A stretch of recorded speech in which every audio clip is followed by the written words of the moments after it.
Group by AreaPath. Teams pre-plan features in Azure DevOps and often feature AreaPath field is used to mark the team as owning the feature.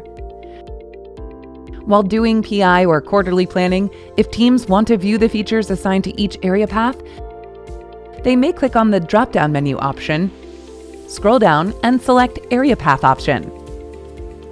Once selected, the view in the backlog will change, and the list of AreaPaths will appear. Each AreaPath will have the count shown next to it. Click on the arrow to view the features that belong to the AreaPath. User Stories count is shown on the feature card, and click on the arrow to view the user stories.